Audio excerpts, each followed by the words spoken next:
നമ്മൾ കസ്റ്റമർ ഹാൻഡ്ലിങ്ങിൽ പോലെ തന്നെ മെയിനായിട്ടുള്ളൊരു പാർട്ടാണ് ഹൗ ടു ഇംപ്രൂവ് സെയിൽസ് എങ്ങനെ മെച്ചപ്പെടുത്താം എന്നുള്ളത്.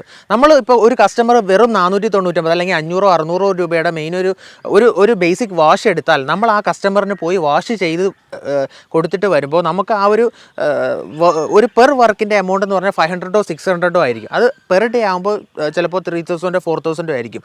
അങ്ങനെ വന്നാൽ ഇപ്പോൾ ബേസിക് വാഷ് എടുത്താൽ നമ്മളൊരു 7-8 വണ്ടി വാഷ് ചെയ്യുമ്പോഴായിരിക്കും നമുക്ക് അത്ര എമൗണ്ട് കവർ ആവുന്നത്. നമ്മൾ അങ്ങനെയല്ല വേണ്ടത്, ഒരിക്കലും ക്വാണ്ടിറ്റിയിലല്ല നമ്മൾ ഫോക്കസ് ചെയ്യാനുള്ളത്. ഇപ്പോൾ ഒരു കസ്റ്റമറിൻ്റെ വീട്ടിൽ പോകുമ്പോൾ ഒരു ബേസിക് വാഷ് എടുത്താൽ അവർക്കിപ്പോൾ ഇത് അത്യാവശ്യം പഴക്കമുള്ളൊരു വണ്ടിയാണ്. അപ്പോൾ ഇതൊരു കസ്റ്റമർ ഒരു ബേസിക് വാഷ് എടുത്താൽ അവരുടെ അടുത്ത് പറഞ്ഞു കൊടുക്കണം, സാർ ഇത് എന്താണ് ഡാഷ്ബോർഡ് ക്ലീനിങ് ഉണ്ട്, ഡോർ പാഡ്സ് ക്ലീനിങ് ഉണ്ട്, അതേപോലെ തന്നെ സ്റ്റീം സർവീസിൻ്റെ ഉപയോഗങ്ങൾ അത് പറഞ്ഞ് മനസ്സിലാക്കി അവരെ കൊണ്ട് ജസ്റ്റ് ഒരു ഡെമോ ചെയ്യിപ്പിക്കണം.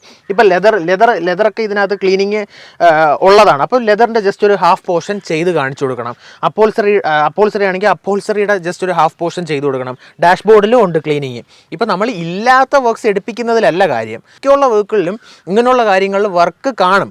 അപ്പോൾ അത് നമ്മൾ കസ്റ്റമറിന് ഒരു ബേസിക് വാഷിന് പോയാൽ കസ്റ്റമറിന് അത് പറഞ്ഞ് മനസ്സിലാക്കി ആ ഒരു എക്സ്ട്രാ സർവീസ് നമ്മൾ എടുക്കണം. എക്സ്ട്രാ സർവീസ് എടുക്കുമ്പോൾ നമുക്ക് ഇപ്പോൾ എല്ലാ വണ്ടിയിലും ചെയ്യാൻ പറ്റുന്ന steam service, AC steam service ചെയ്യുമ്പോൾ നമ്മുടെ ബാഡ് സ്മെല്ല് ഓർഡേഴ്സൊക്കെ മാറും. അപ്പോൾ അങ്ങനെ കസ്റ്റമറിന് പറഞ്ഞു കൊടുത്ത് എക്സ്ട്രാ സർവീസ് എടുപ്പിച്ച് നമ്മളൊരു 1500 ആ ഒരു ബഡ്ജറ്റിൽ പെർ വർക്ക് നമ്മൾ തീർക്കാൻ നമ്മൾ നോക്കുക.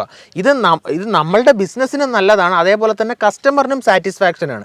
ഓക്കെ, അപ്പോൾ ഞാൻ നേരത്തെ പറഞ്ഞ പോലെ തന്നെ ഇല്ലാത്ത വർക്ക് പറഞ്ഞ് ചെയ്യിപ്പിക്കുന്നതിലല്ല കാര്യം, അതിൽ ഉള്ള വർക്ക് തന്നെയാണ് നമ്മൾ കസ്റ്റമറിന് പറഞ്ഞ് മനസ്സിലാക്കി ചെയ്യിപ്പിക്കുക. പിന്നെ കസ്റ്റമറിൻ്റെ അടുത്ത് പറഞ്ഞു കൊടുക്കുമ്പോൾ ഒരിക്കലും നമ്മൾ ഒരു ക്യാഷിന് പ്രൈസ്, ദാറ്റ് മീൻസ് ഫണ്ട് കൂട്ടാൻ വേണ്ടി പറഞ്ഞ് ചെയ്യിപ്പിക്കുകയാണെന്നുള്ള കാര്യമല്ല നമ്മൾ കാണിക്കേണ്ടത്. ഈ ഒരു വർക്ക് അവർക്ക് ആവശ്യമാണ് എന്നുള്ള രീതിയിലാണ് നമ്മൾ പ്രസൻറ്റ് ചെയ്യാനുള്ളത്.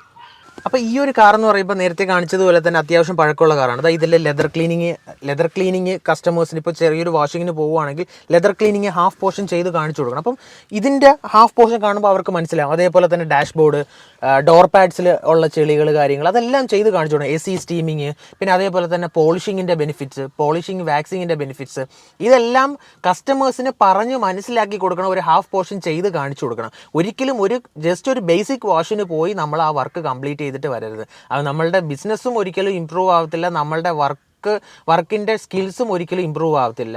ഓക്കെ, അപ്പം ഇങ്ങനെയുള്ള കാര്യങ്ങളാണ് നമ്മൾ പെർ വർക്കിംഗ്, ഒരിക്കലും ക്വാണ്ടിറ്റി കൂട്ടാൻ നോക്കരുത്, ഇപ്പോൾ പെർ വർക്കിൻ്റെ പ്രൈസ് കൂട്ടാൻ നോക്കുക. അപ്പം നമ്മൾ അതുവഴി ഇപ്പോൾ ദിവസം ഒരു 3-4 വർക്ക് നമുക്ക് ചെയ്താൽ തന്നെ ഏകദേശം ഒരു 5000 ബഡ്ജറ്റിൽ നമുക്ക് പെർ ഡേ സെയിൽസിന് നമുക്ക് ഇമ്പ്രൂവ് ചെയ്ത് കൊണ്ടുവരാൻ പറ്റും.